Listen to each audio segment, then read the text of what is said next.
Dan orang yang suka berbagi ilmu, berbagi harta, berbagi waktu, berbagi pengalaman, Allah berikan dia kebahagiaan yang berlipat-lipat yang gak ada pada orang yang menumpuk-numpuk ilmu dan menumpuk harta. Fa'alam annahu la ilaha illallah. Fa'alam, maka ilmuilah, carilah ilmu, dalamilah ilmu tentang apa? Annahu la ilaha illallah, mengenai ma'rifat la ilaha illallah. Jadi kalau bersyukur yang diperhatikan tambah harta atau tambah perhatian Allah? Perhatian Allah, ini baru ahli marifat. Nah, sekarang sebaliknya, kenapa urusan kita ada masalah terus? Usaha kita terhambat terus, rezeki kita ya Allah sempitkan, berarti kita kurang dapat perhatian Allah, ada masalah berarti. Bukan syukur dulu, minta maaf dulu kepada Allah.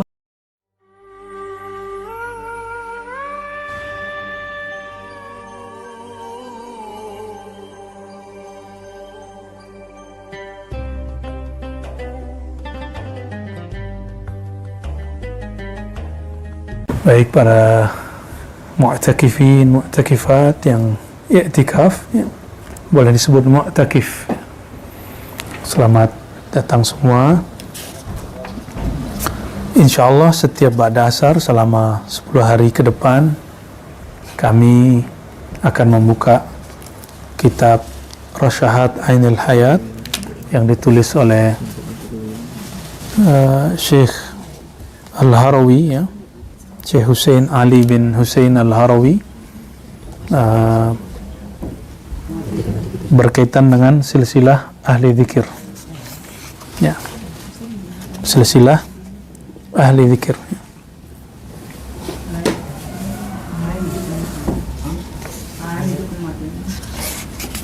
Sudah 1-2 aja yang ngurus, ya.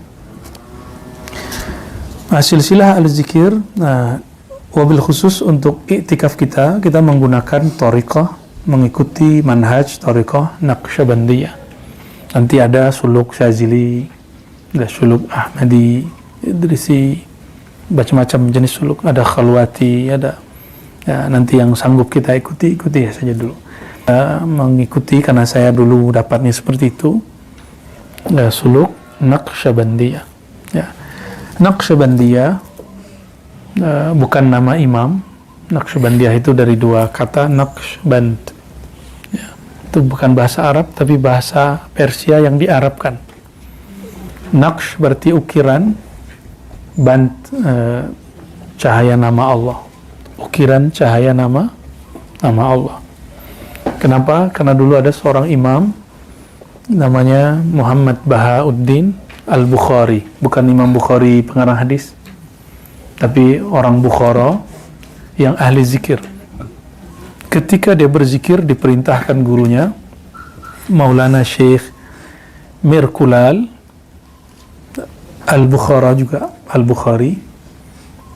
Alhamdulillah kami diizinkan Allah ke sana. Semoga kalau tidak pandemi kita ada program di luar suluk, yaitu ziarah. Minimal 2 kali setahun, 1 lokal sini, 2 ke Uzbek. Yang belum kesampaian saya ke India dan Irak, ya. Tempat kalau yang sulit itu Persia, Iran. Nah minimal kita 2 itulah, India dan Uzbek. Tapi saya menyarankan Uzbek lebih awal karena tempatnya mendukung. Tempat ziarahnya sangat nyaman sekali. Ada sekitar 12 masyayikh imam yang ditulis namanya di sini dan baru dipugar setelah Uzbek merdeka dari Rusia. Imam Mirkulal ini memerintahkan Imam Bahauddin Naqsyaband, Muhammad Bahauddin, untuk berzikir. Matanya dipejam, lidahnya dikunci, badannya dilembutkan, dilemaskan, rileks, santai. Lalu Allah terbitkan nama dia di dalam kolbunya. Jadi ternyata yusabbihu lillahi ma fis samawati wal ard, bertasbih yang di langit dan di bumi, itu zahir dan batin. Zahir ya, batin juga ya. Batin itu kolbu. Dia melihat ada nurullah, nur Rasulullah SAW di dalam dirinya. Maka dia menyebut ini Naqsyaband, ini Naqsyaband. bernamalah kemudian Thariqat Naqsyabandiyah. Naqsyabandiyah.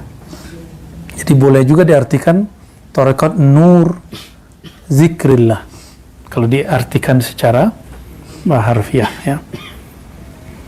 Lalu Imam Bahauddin Syah Naqsyabandi ini dia ahlu sunnah, dia imam ahlu sunnah luar biasa, juga sangat kuat memberantas bid'ah dengan cara yang lembut tentunya.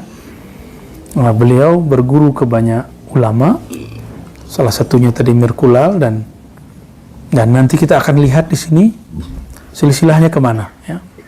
Ternyata silsilahnya bercabang dua ke atas, satu ke Sayyidina Abu Bakar As-Siddiq, satu ke Sayyidina Ali karamallahu wajah, ya. Nah, maka kita nanti akan memulai dari silsilah Abu Bakar, ya. Silsilah Ali, jadi dua itu. Lalu setelah Abu Bakar, Ali, lanjut kepada Qasim. Sebenarnya di riwayat kita juga ada bahwa Sayyidina Salman berguru kepada Sayyidina Abu Bakar. Jadi Nabi turun ke Abu Bakar, turun ke Salman, turun ke, nah ini rahasianya, karena Salman ini kan orang Persia. Maka thariqat ini thariqat yang banyak dipakai orang Persia dan Khurasan dan Uzbekistan. Karena ada Salman itu di situ. Ya. Salman Al-Farisi punya murid yaitu cucu dari Sayyidina Abu Bakar. Yang namanya Sayyidina Qasim. Sayyidina Qasim ini kalau di Jawa ada wali 9, dulu di Madinah ada namanya wali 7. Bahasa Arabnya fuqaha'u sab'ah. Dulu wali itu disebut fuqaha. Sekarang fuqaha itu ahli hukum, suka hukum orang, suka cari kesalahan orang, memang tugasnya. Ya, suka hukum, ini bid'ah, nah bid'ah. Kalau dulu fuqaha itu artinya boleh disebut juga aulia. Arti fuqaha itu jadi aulia usabah, wali yang 7. Wali yang 7 itu salah satu yang masyhur adalah Maulana al-Imam Qasim. Kita mulai menjelaskan dari beliau karena Sayyidina Abu Bakar sudah masyhur, Sayyidina Ali sudah masyhur. Ya. Sebelum masuk ke Sayyidina Qasim, Sayyidina Abu Bakar, Sayyidina Ali, mereka berdua ini ada dua hal yang berbeda dalam bermakrifat. Sayyidina Abu Bakar mengatakan bahwa mengenal Allah itu sangatlah sulit. Ya. Ketika engkau mengaku tidak tahu, itulah pengetahuan yang hakiki. Jadi orang kalau sudah merasa dirinya kosong, baru Allah isi. Itu thariqahnya Sayyidina Abu Bakar. Ya. Qauluka la adri, ya. Ya, apa kata beliau ketika orang mengatakan la adri, itulah dia mendapat ma'rifat. Ya. Lain dengan Sayyidina Ali. Sayyidina Ali mengatakan engkau berma'rifat itu, mengenal Allah itu, ma'rifat berarti mengenal, ketika Allah yang mengenalkan dirinya kepadamu. Araftu Rabbi bi Rabbi, aku mengenal Rabbku, Tuhanku, karena dia mengenalkan dirinya kepadaku. Ya. Semakna nggak dengan Sayyidina Abu Bakar? Sebenarnya sama. Namun Sayyidina Abu Bakar membuka awal, engkau kosongkan dulu dirimu.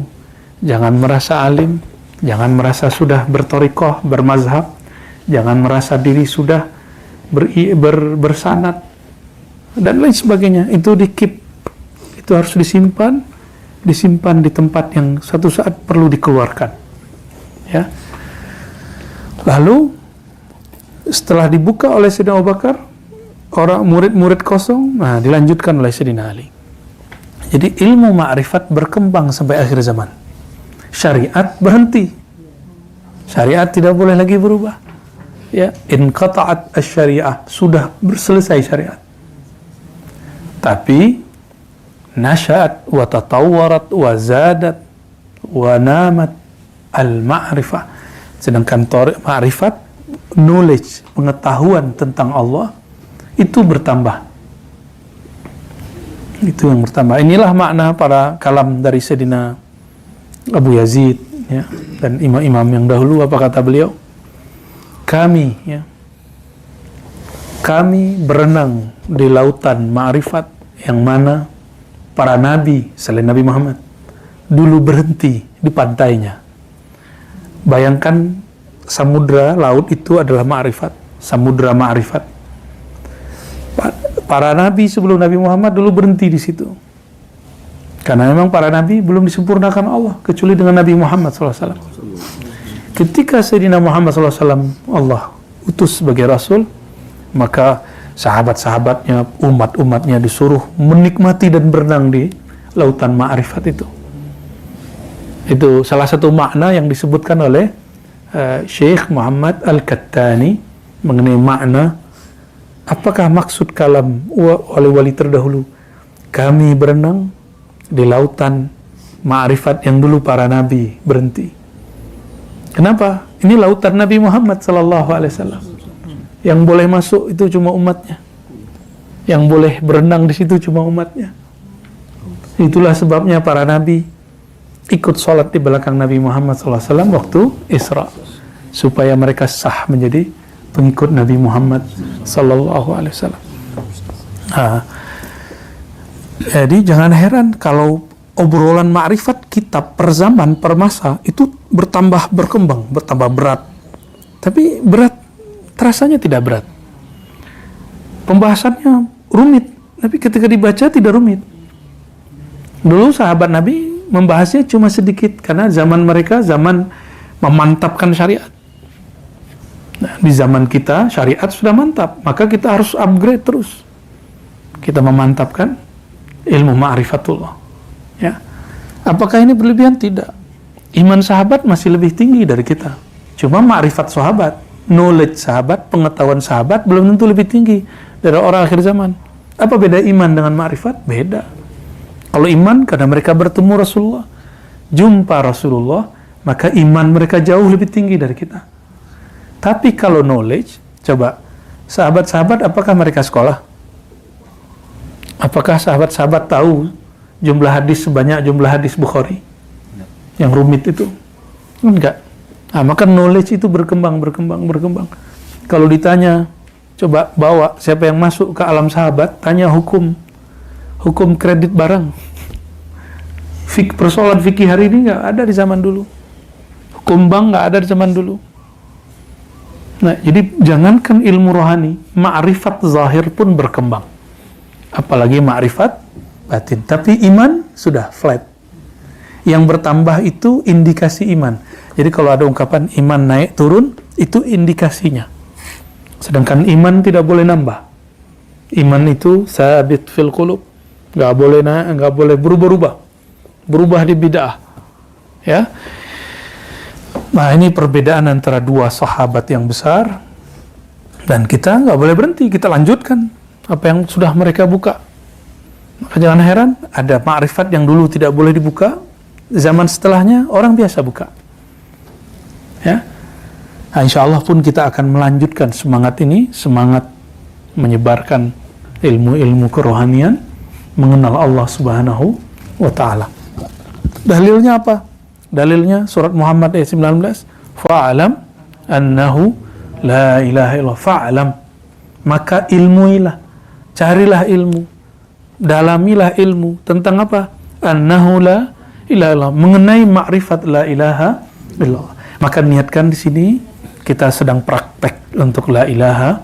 Kalau kajiannya sudah ramai dari kemarin, ya. Sudah 12 bulan, 11 bulan kita mengkaji la ilaha illallah. Nah, ini prakteknya. Ya, hanya di bibir saja diceramahkan nggak cukup. Dia mesti ada kholwatnya, ya, ada latihannya.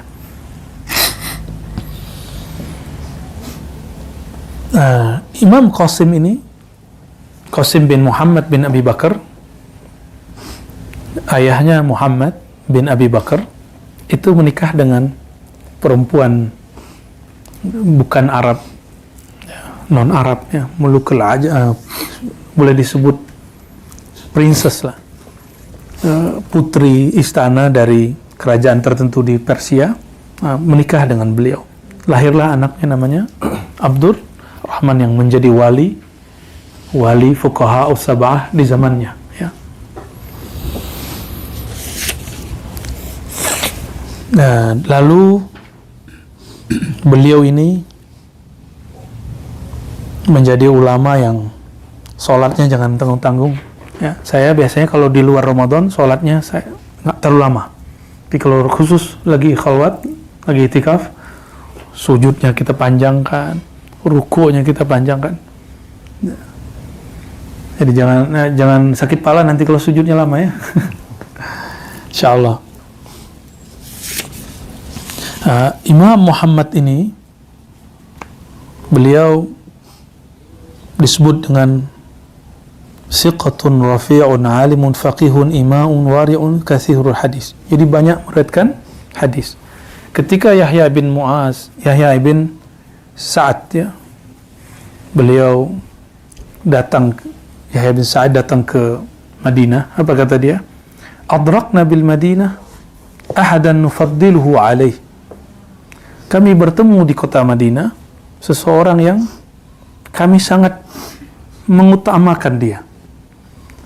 Dan perhatikan bahwa ahli zikir rohani itu dari dulu syariatnya bagus. Kata beliau, ma ra'aitu ahadan a'lamu bis sunnah minhu. Tidak ada yang lebih mengerti sunnah melebihi Qasim. Itu sebabnya kata Syekh Ramadan Al-Buti, ayah dari Syekh Muhammad Sa'id Ramadan, orang-orang yang bersanad kepada Sayyidina Qasim ini yang kemudian menjadi thariqah Naqsyabandiyah itu biasanya lebih dekat ke sunnah dan lebih jauh dari bid'ah, ya. Namun ini bukan berarti thariqat yang lain, enggak, ya. Syazili juga kuat, Qadiri juga kuat, Ba'lawi juga kuat, Syatari juga kuat, dan lain-lain, thariqat Ahmadi, Tijani, dan lain-lainnya.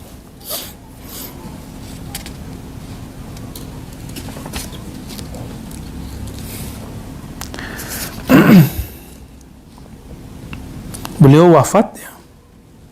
Matal Qasim bin Muhammad baina Makkah wal Madinah hajan atau mu'tamiran. Beliau ini wafat karena punya amalan haji hampir setiap tahun.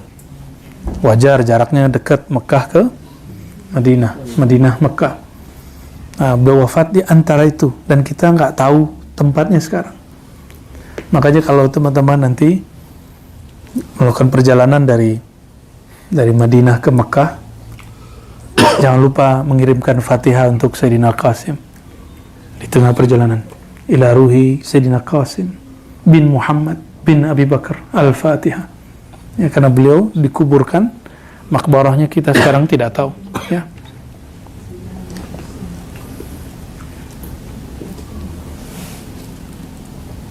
Jadi beliau berpesan kepada anaknya, kalau aku mati, kuburkan aku seperti orang biasa, lalu thumma alhaq bi ahlik, lalu kamu pulang.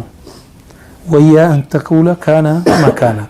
Lalu tidak usah bicara banyak tentang saya. Jadi tidak usah nangis, itu beliau, ya.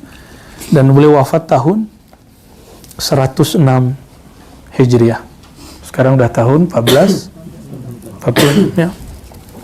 Nah, beliau mempunyai pelanjut banyak sekali, dan juga sir kolbunya dilanjutkan oleh zuriat Sayyidina Ali.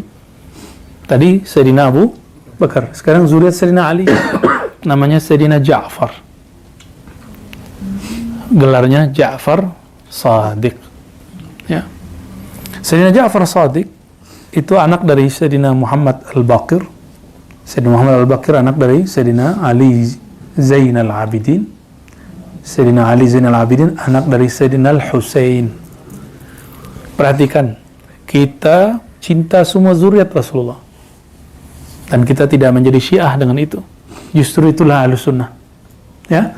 Ciri-ciri orang-orang yang sudah menyimpang dari ajaran Ahlussunnah, dia menghina zuriat Nabi, ya. Dan Sayyidina Ja'far ini ibunya ternyata zuriat Sayyidina Abu Bakar. Maka tidak mungkin ada imam 12 di zuriat Rasulullah itu yang menghujat Sayyidina Abu Bakar, karena sama dengan menghujat kakeknya Jadi ketika ada orang menghujat Sayyidina Abu Bakar di depan Sayyidina Ja'far, apa kata dia? Kau sedang menghujat kakekku. Ya. Nah, beliau ini lahir tahun, nah ini Ramadan ke berapa ini ya? Samin Ramadan. Hari ke-8 atau malam ke-9 Ramadan. Tahun 83 Hijriah. Nah, imam ini karena hidup di zaman Bani Umayyah. Bani Umayyah ini benci dengan zuriat Nabi, kecuali sebagian. Maka dia dan zuriatnya menahan diri untuk tidak berbicara politik. Dan itu sampai hari ini. Itu sejarahnya kenapa zuriat Nabi tidak akan bicara tentang politik sebanyak Sayyidina Ali. Sampai nanti zuriat beliau, Al-Imam Al-Mahdi muncul. Itu sebabnya kalau ada zuriat Nabi hari ini bicara politik, itu akan jadi masalah. Beliaunya nanti menghadapi ujian yang berat. Tidak hanya di Indonesia, di negeri manapun. Kecuali jalur Sayyidina Al-Hasan. Jalur Sayyidina Al-Hasan, Brunei, itu kan Sayyidina Al-Hasan. Ya. Ya, Sultan Hasanul Bolkiah yang mentakrir salah satunya Syekh Maimun Zubair, Bahmun. Kemudian Yordan. Dan terakhir Maroko, Maghrib. Itu zuriat Sayyidina Al-Hasan. Sedangkan zuriat Sayyidina Al-Husain ini agak berat. Ini ujian beliau.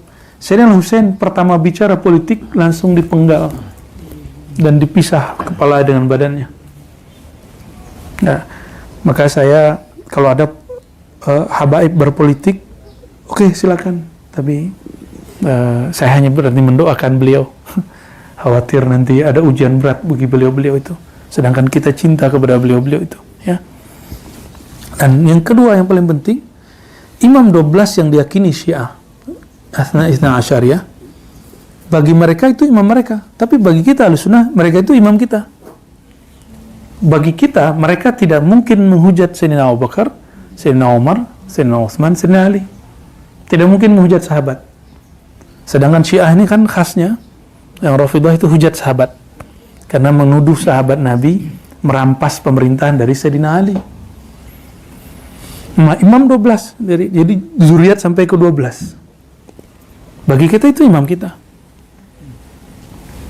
Walaupun menurut mereka itu imam mereka. Dari mana saya tahu? Ternyata penulis kitab Barzanji itu nulis, ada kitab apa judulnya itu, tentang Nazam Ahlul Badr, ya, Nazam Ahlul Badr, kemudian Nazam Ahli Uhud, dan ada khatam doanya, dan dia menyebutkan nama Imam 12 setelah hanya orang-orang belakangan yang menuduh, ya. Jadi kita bersanad kepada Sayyidina Ja'far. Sehingga Ja'far ini punya murid banyak. Imam Malik, guru Syafi'i, Imam Abu Hanifah, Hanafi, mazhab Hanafi, pernah dengar ya? Mazhab Hanafi yang sering yang dipakai oleh ulama India kebanyakan, dan ulama Turki. Mereka mengikuti Pakistan termasuk, bahkan juga Uzbek. Mereka Hanafiyah. Nah, Imam Abu Hanifah, nama kecilnya Nu'man bin Thabit, apa kata beliau? Laula Ja'far, kalau bukan karena Imam Ja'far ini, lahalaka ibn Nu'man bin Thabit. Tentu Nu'man bin Thabit akan menjadi orang yang binasa karena sombong dengan ilmunya. Maka ketika Sayyidina Abu Hanifah dihujat oleh salah satu ahli hadis namanya Hammad bin Zaid, dia tidak balas. Tahu nggak hujatannya apa? Abu Hanifah dihujat sebagai najisnya bumi, kencingnya bumi, taiknya bumi, kotoran bumi. Apakah boleh balas? Tidak, boleh tidak balas. Wah, ini hebatnya orang kalau ketemu wali Allah, berguru kepada kekasih Allah, dia dihujat, dia tidak balas. Oh, harga diri, oh, itulah harga diri dia. Kalau bagi kita kan, saya punya harga diri, saya harus balas. Nah, begitu. Bagi orang-orang besar, jika ada cuma sedikit yang mengganggu, cubitan kecil, kita jalan terus. Justru dia apabila terganggu dengan hujatan itu, dia kecil. Hanya orang kecil yang terganggu oleh cuitan orang begitu, orang pembenci, ya. Berkata Imam Umar bin Abil Mikdam, apa kata dia? Kuntu idza nazartu ila Ja'far ibni Muhammad alimtu annahu min sulalatin nabiyyin. Setelah aku mandang Ja'far, aku baru tahu begini zuriat Nabi yang sebenarnya. Jadi jika hari ini ada zuriat Nabi yang mungkin bikin gaduh, ya, kita jangan mempertanyakan nasabnya. Cukup kita katakan, saya tidak suka dengan perbuatan dia, tapi saya tetap cinta dengan darahnya. Gitu ya. Jadi nggak usah kemudian pukul rata. Kita buang semua, tidak boleh.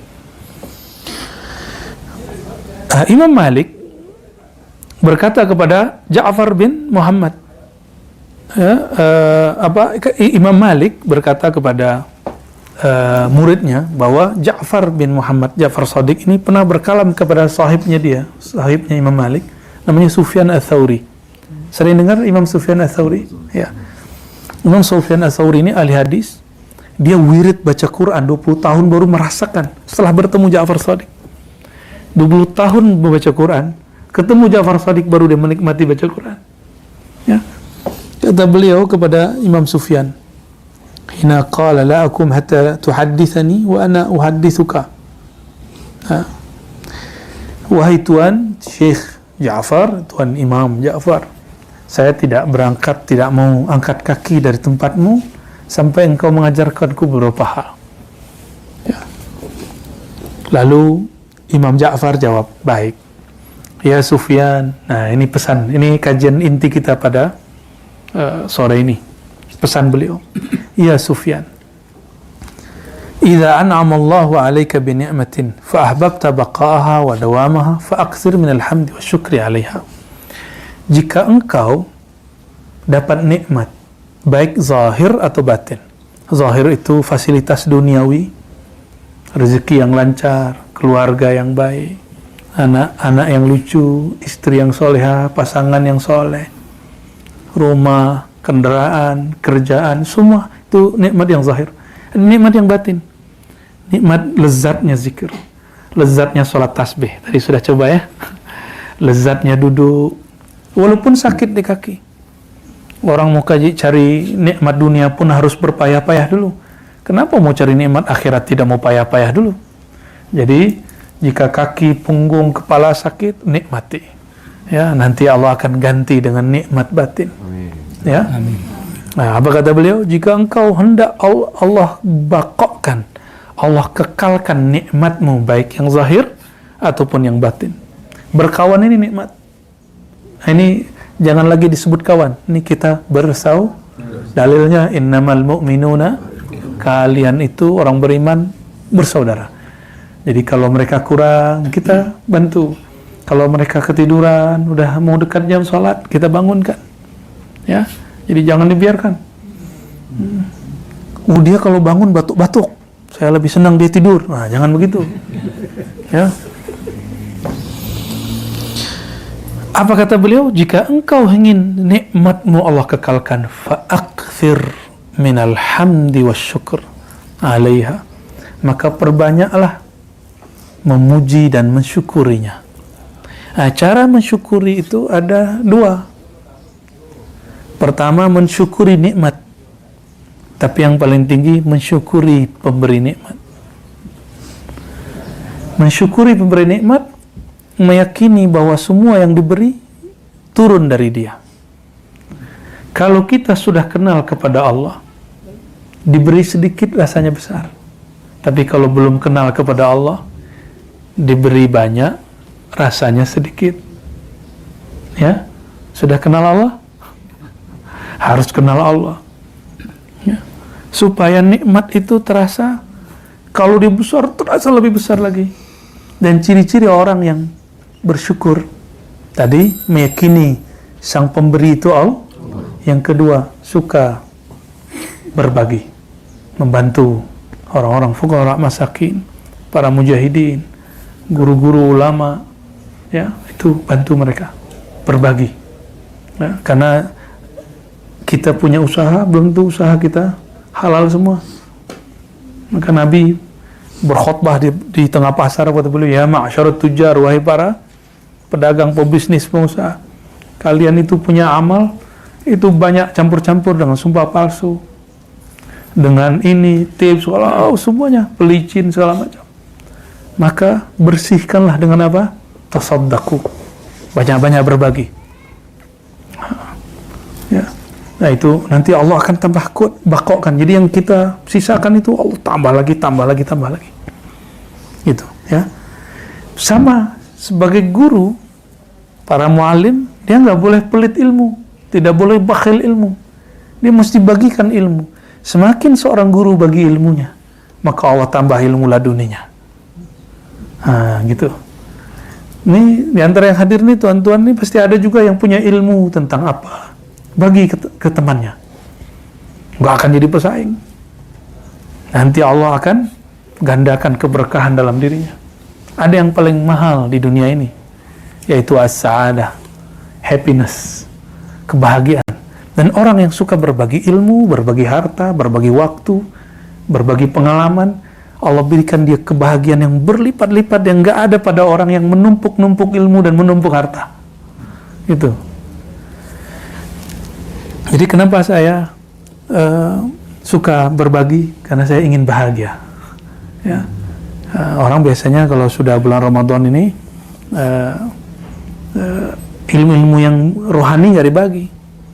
Kita justru ini saatnya kita bagi, ya, supaya yang rohani yang di sana tambah lagi, tambah lagi. Dan ciri-ciri ilmu itu mati, thariqat mati, zawiyah mati, surau mati, thariqat dia tidak berkembang lagi. Ketika si mursyidnya, gurunya, khalifahnya, muqaddamnya mulai menutup ilmu. Siap-siap, nunggu cuma sekian bulan, sekian tahun, habis. Dan saya melihat sudah banyak. Ya, mungkin saudara-saudara melihat juga sudah banyak. Ya. Lalu yang kedua, apa kata beliau? Sebelum kedua, beliau membacakan ayat la in syakartum la azidannakum. Ayat ini sering dipakai orang kalau mau nambah duit, syukur. Wah, dia bersyukur bukan karena Allah, bersyukur karena ingin tambah duit. Ini enggak benar. Bersyukur itu bukan karena ingin tambah pemberiannya, tapi bertambah perhatian yang Maha memberi. Itulah tujuan bersyukur. La in syakartum la azidannakum. Kalimatnya di situ coba perhatikan.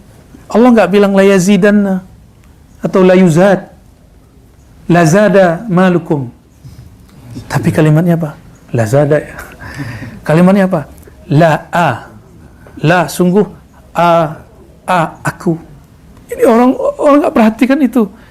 Allah kalau bicara aku berarti ini pentingnya di atas semua yang penting. La in syakartum, jika kamu bersyukur kepada aku akan berikan perhatian lebih kepadamu. Kalau Allah sudah perhatikan kita, sedikit tergores di hati, Allah antarkan yang kita mau.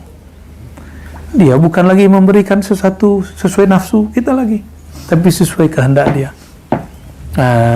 Ini yang sir ini yang mau diambil oleh Imam Sufyan kepada Imam Ja'far Shadiq.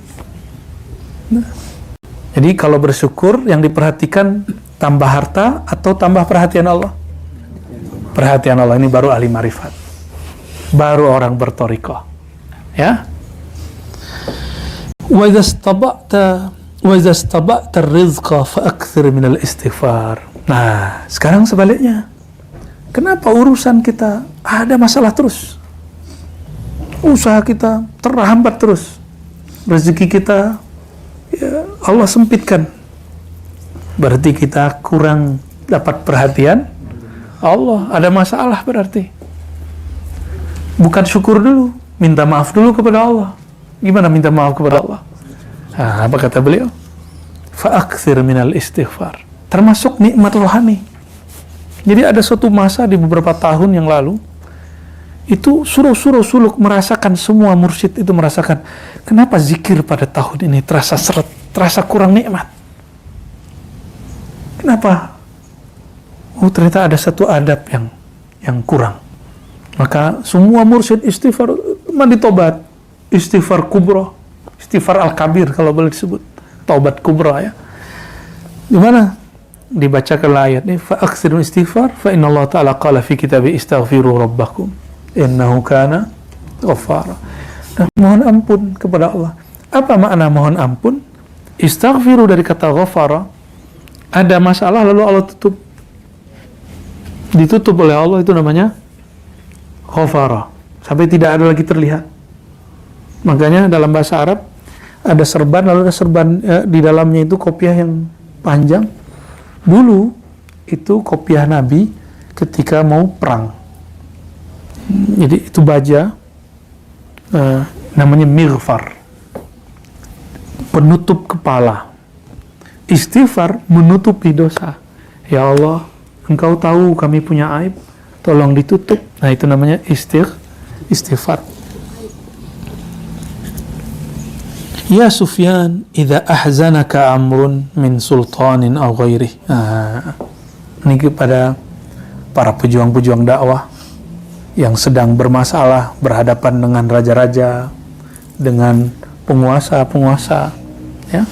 Idza ahzanaka amrun, wahai Sufyan, jika engkau ada masalah yang membuat kamu sedih karena berbenturan dengan raja-raja, penguasa, fa'akthir la hawla wala quwata illa billah.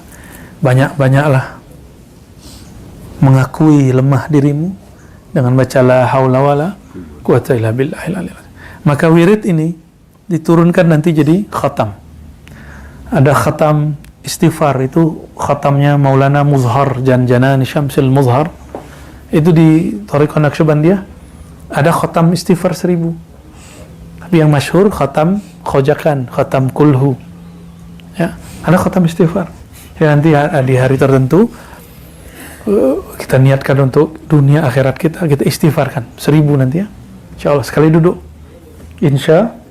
Kuat ya. Mungkin di setelah hari ketiga, setelah kesemutan dan kaki gajahnya mulai berkurang. Ya.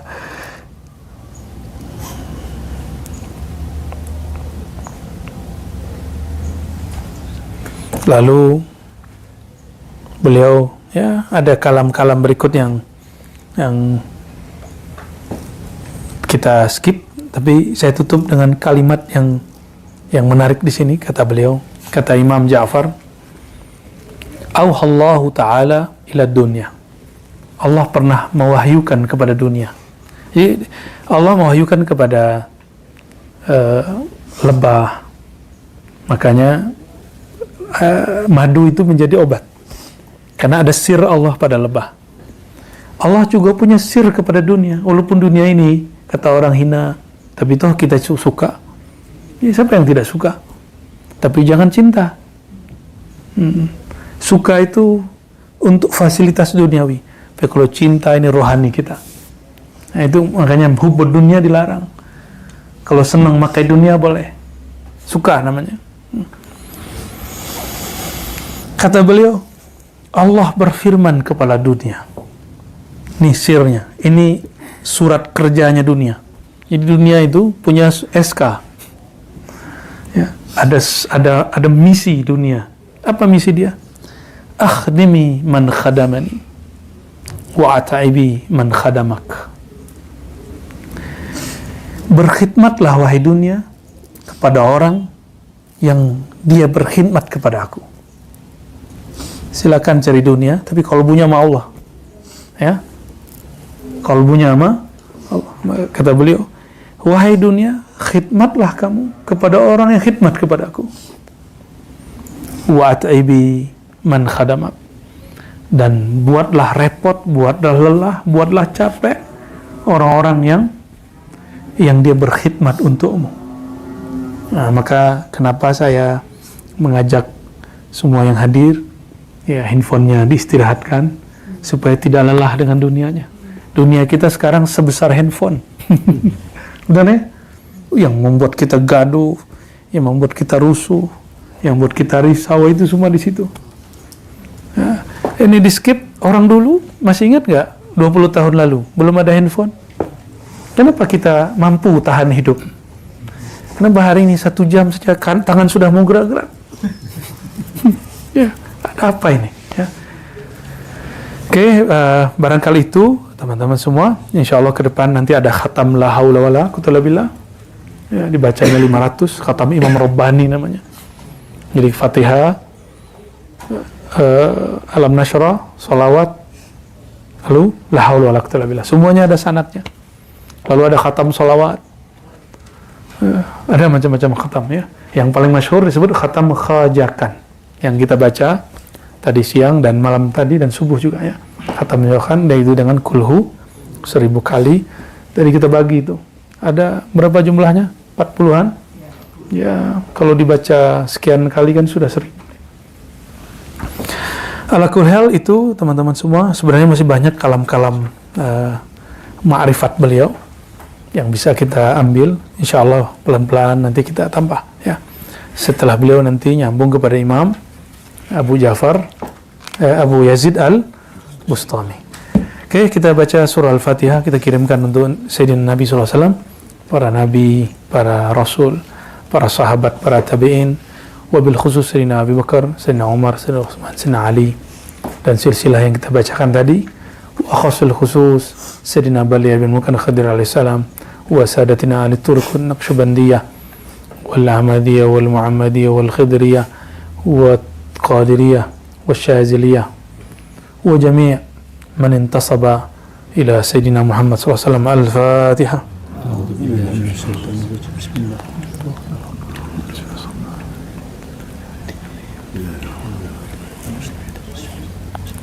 إلهنا ربنا أنت مقصودنا ورضاك مطلوبنا أعنا على ذكرك وشكرك وحسن عبادتك وصلى الله على سيدنا محمد والحمد لله رب العالمين. السلام عليكم ورحمة الله وبركاته.